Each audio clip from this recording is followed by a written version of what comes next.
Ever get that nagging feeling that something isn't quite right? Hmm. Like people, maybe even yourself sometimes, act in ways that seem to go against, well, their own best interest. Yeah, definitely.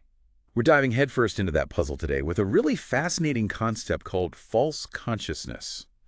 It's a powerful lens, to view the world through. Hmm. Developed by Karl Marx and Friedrich Engels, this idea helped us understand how the dominant ideas, the ones just sort of floating around in society, can shape our perceptions, Right. sometimes in really subtle and self-defeating ways. Exactly. So our mission today is to really kind of get under the hood of this concept. Okay. We want to explore its core mechanisms, see how it plays out in, concrete ways based on the info we've gathered, and ultimately understand why it matters to you. Hmm. We're not just skimming the surface here. We're going deep. Good. We'll be starting with Marx's foundational understanding of society, then looking at how these dominant ideas take root and, well, what their effects are. We'll also explore a real-world example later to really sort of nail down the concepts. Perfect.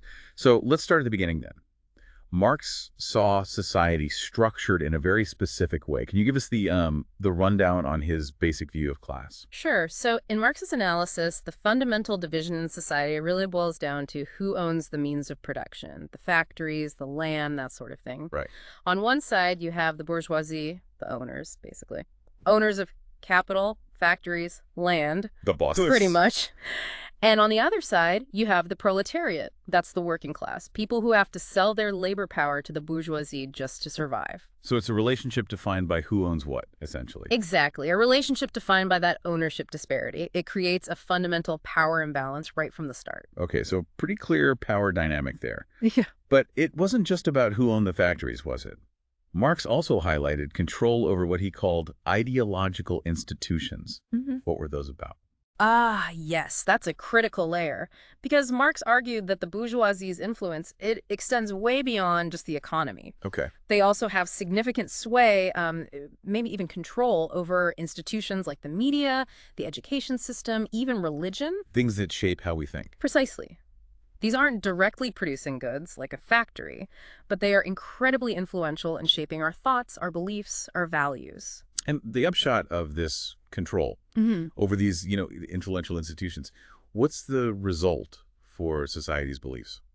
Well, the results, according to this perspective, is that these institutions tend to spread ideas, ideologies that legitimize the existing inequalities. Make it seem okay. Yeah, they create a worldview that makes the current social and economic setup seem normal, maybe even fair or like inevitable, even if it doesn't actually serve the interests of most people. Right, it's like a constant background noise, just reinforcing the status quo. So let's dive into false consciousness itself then. What are the key characteristics? What defines this state of mind?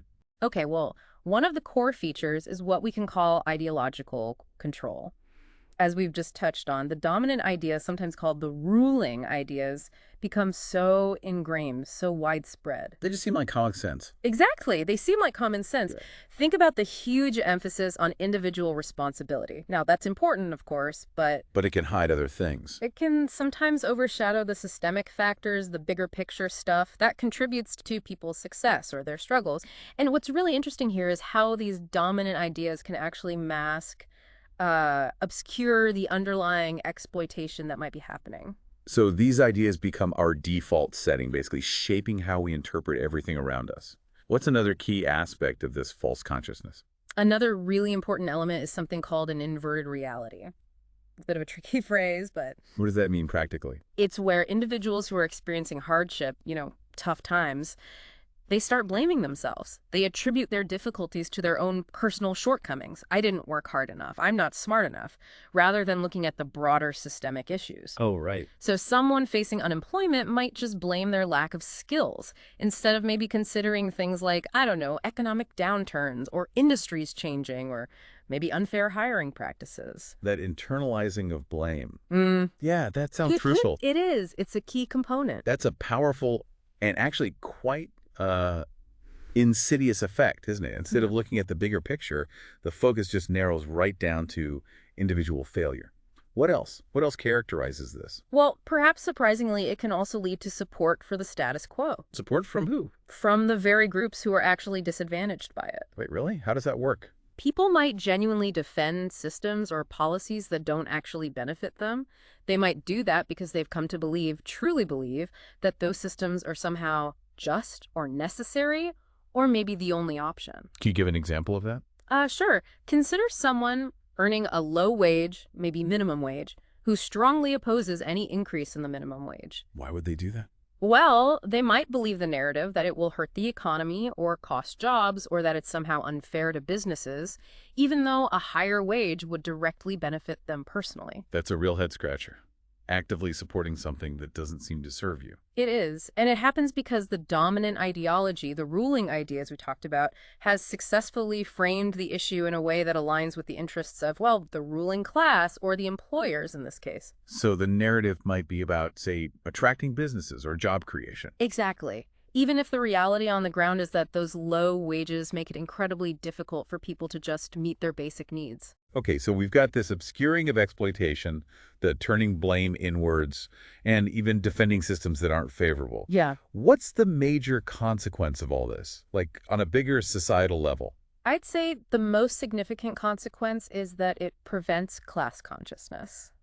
Prevents class consciousness. What does that mean? It means if people don't recognize that they share common struggles, common problems, and that their difficulties often stem from the same systemic roots, the same structure. Then they won't team up. Precisely. It becomes much, much harder for them to unite, to organize, and to push for change collectively. They remain sort of isolated individuals focused on their own situation, rather than seeing themselves as part of a larger group with shared interests. A collective force. That makes perfect sense. If you think your problems are just your problems, unique to you, why would you look for a collective solution? Exactly. Okay, so let's try and bring this out of the purely theoretical.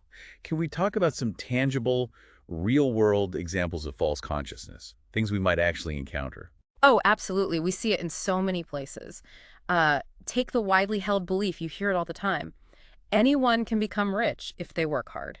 The classic meritocracy argument. Right. And look, hard work is definitely important. Nobody's denying that. But the idea that it's the sole determinant of financial success that often overlooks so much else. Like what? Like the huge impact of inherited wealth, social networks, access to good education, systemic inequalities, discrimination. I mean, study after study on social mobility shows the playing field is just not level. So this narrative leads to? It leads to self-blame when someone struggles financially. Instead of questioning the economic structures, the system itself, they think, I must not have worked hard enough. Yeah, that narrative is definitely deeply ingrained in many places. What's another example that jumps out? Okay, how about this one? Intense brand loyalty shown by some low-income consumers. Brand loyalty, how does that fit in? Well, think about someone who might fiercely defend, say, a particular fast food chain or a clothing brand, really identify with it. Even if that company is perhaps known for paying very low wages or having poor working conditions overseas or maybe engaging in practices that aren't great for the environment. So the connection to the brand overrides other concerns. It seems so. Their sense of identity gets kind of intertwined with the brand, and that overshadows any potential concerns about, exploitation or ethical practices lower down the chain. It's a fascinating example of maybe an emotional connection trumping what might seem like their economic self-interest or solidarity with other workers. It's like people are rooting for a team that isn't really playing for them. Okay, here's another one that feels particularly relevant, especially today. Voting against one's own economic interests. Can you unpack that a bit? Yeah, this is a really common one discussed. This is where individuals might support political candidates or policies, maybe things like tax cuts that heavily favor the wealthy, or opposition to social safety nets like welfare or unemployment benefits. Even if they themselves might need those safety nets or wouldn't benefit from those tax cuts. Exactly. They support these policies, perhaps based on cultural or social issues, or maybe identification with a particular group identity. They might be swayed by rhetoric around things like freedom or individual responsibility or fiscal responsibility. Without fully analyzing the direct impact. Without fully analyzing how those policies would likely impact their own financial situation or the lives of others in similar economic boats. They've essentially adopted a way of thinking, a framework, that prioritizes certain values or identities over their direct economic well-being. So they're choosing an ideology, you could say, even if it leads to tangible negative consequences for them personally. That's one way to look at it, yes. Okay, and here's a mindset I've definitely encountered. The idea of aspiring to be the bourgeoisie, how does that fit into false consciousness? Ah, right. This is the idea of workers seeing their current economic situation as just temporary, like a stepping stone. Temporarily embarrassed millionaires, as the saying sometimes goes. Something like that, yeah. They see themselves as future entrepreneurs or future CEOs, rather than recognizing their current position within the broader working class. The thinking becomes like, I'm not really working class, I'm just not rich yet. And the problem with that mindset is, Well, from this perspective, the issue is that this intense focus on individual upward mobility, this dream of escaping your class, can actually prevent the development of solidarity. It stops people from recognizing their shared interests with other workers who are facing similar challenges right now. so the dream of individual escape overshadows the potential for collective improvement for everyone. You could say that. It makes collective action seem less relevant if you believe you're just about to make it on your own. Okay, so we're getting a much clearer picture of how this manifests. It's quite pervasive. Yeah. But how exactly is this, this false consciousness created? And how is it kept going? What are the mechanisms behind it? Right, good question. This is where the work of thinkers like Louis Althusser becomes really insightful. He talked about ideological state apparatuses. Okay, sounds a bit academic. What does that mean in plain English? It basically refers to institutions in society that aren't part of the repressive state apparatus, like the police or military, but which still uphold the dominant ideology. So not force, but influence. Exactly. Think about the education system, religious organizations, the family structure, legal systems, political parties, trade unions sometimes, and crucially, the media news, entertainment, social media, all of it. And even just general cultural norms. How do they do that? How do these institutions reinforce these ideas? Well, Althusser argued they play a crucial role in shaping our beliefs, our values, our sense of what's normal in ways that ultimately support the existing power structures, often very subtly. Can you give an example? Sure. Think about how the education system often emphasizes competition, individual achievement, maybe standardized testing, or how media narratives frequently celebrate immense wealth and individual success, often without critically examining where that wealth came from or the conditions of the people who work for those successful individuals. So it's not necessarily like overt propaganda all the time. It's more woven into the fabric of things. Precisely. It's often much more subtle than direct orders. These institutions powerfully shape what we come to accept as just natural or common sense. Like it's just the way the world works. Exactly. Take something like consumerism, the idea that buying things is central to happiness in the economy. This isn't necessarily a conscious conspiracy cooked up in a room somewhere, Right. but it's a value that's constantly reinforced through advertising, through media portrayals of the good life, through social pressures, even just the way our economy is structured around growth and consumption. It just becomes the unquestioned norm, the water we swim in, as you said earlier. Yeah, you don't even realize it's there, shaping your desires and priorities. Okay, now you mentioned earlier there's potentially an antidote to false consciousness. What is that? The antidote in this framework is class consciousness. Okay, define that for us. Class consciousness is essentially the process, the journey through which individuals start to recognize their shared position within the social hierarchy. Seeing where they fit in the bigger picture. Yes, and understanding that they face common struggles, common challenges with other people in similar circumstances. And crucially, realizing that their exploitation, if they feel exploited, isn't just bad luck or individual failure. But it's systemic. Right.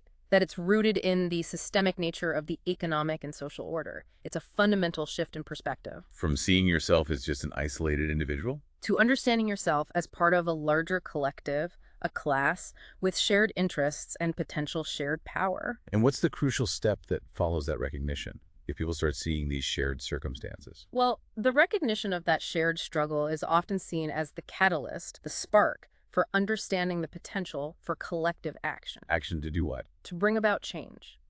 When people realize they're not alone in their difficulties and that these difficulties have common roots, they can begin to organize. Through things like forming or joining labor unions, participating in social movements, engaging in political action, demanding better conditions, better pay, more rights, systemic reforms, whatever form it takes. So this isn't just some dusky historical theory then.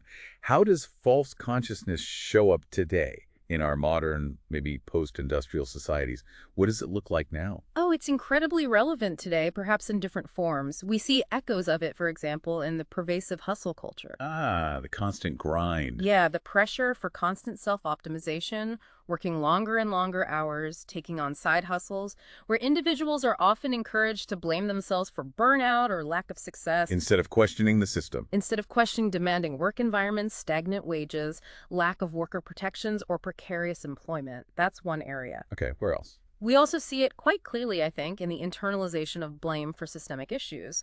Things like massive student debt, the crisis of affordable housing in many places, difficulties accessing adequate health care. People feel it's their fault. Often, yes. Instead of deeply questioning the structures, the policies, the funding decisions that contribute to these widespread problems, individuals can feel like personal failures. I should have saved more. I should have chosen a different career. I should have worked harder to get that promotion with health benefits. Yeah. And what about how we view wealth? That's another big one. The glamorization of extreme wealth, the celebration of billionaires and, unicorn startups. Which is everywhere in the media. It is. And that often overshadows critical discussions about rising income inequality, tax fairness, or the labor practices and conditions that might underpin those huge fortunes. The focus is on the success story, not the whole picture. It really feels like we're constantly bombarded with messages that boil everything down to individual effort and willpower, ignoring the broader landscape of opportunity or lack thereof and inequality. That's a good way to put it. The structural context often gets sidelined. Okay, let's make this really concrete now. With the example you mentioned earlier, the case study of Raj, the factory worker. Yeah. Could you tell us his story again and really break down how it illustrates false consciousness? Okay, so let's imagine Raj. He's working in a factory, maybe in India, maybe elsewhere. He works long hours, his wages are pretty low, and he has very little job security, could be let go easily. A tough situation. Definitely. Now, a union is trying to organize the workers in his factory. They're arguing for better pay, safer working conditions, maybe more stable employment contracts, the usual things unions fight for. Okay, makes sense. And what's Raj's reaction to this union drive? Raj actively resists joining. He doesn't just stay neutral, he argues against it. What does he say? He voices beliefs like, unions just protect lazy workers. Or, if I just focus on working really hard and being loyal, the management will notice me. They'll reward my effort, and I'll get promoted, get a better salary. He might even say something like, the company owners, they know what's best for us in the long run. We're like a family here. Okay, wow. So let's break that down. Why is Raj's perspective considered a prime example of false consciousness in this theoretical framework?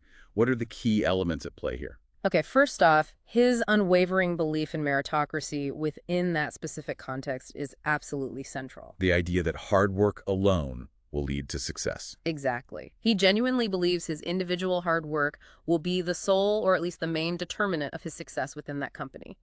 But the reality in many such factory settings, as we know, is often quite different. How so? Well, there might be very limited actual opportunities for advancement. Promotions might be based more on favoritism or connections or seniority rather than pure merit. And the overall wage structure might be deliberately designed by management to keep labor costs as low as possible, regardless of how hard any individual works. The system itself might not be truly meritocratic, especially for frontline workers. So he's operating under an assumption of fairness that might not actually exist for him in that specific system. What's another aspect of his thinking? His distrust of collective action is another really significant indicator. He sees the union not as a tool for potential empowerment, but as a negative thing. Something that protects lazy people. Right. He sees it as something that harbors unproductive individuals, rather than recognizing its potential power as a collective bargaining tool. A tool that could, potentially, significantly improve the working conditions and wages for all the employees, including himself. And this distrust, who does it benefit? Ultimately, it benefits the factory owners, the management.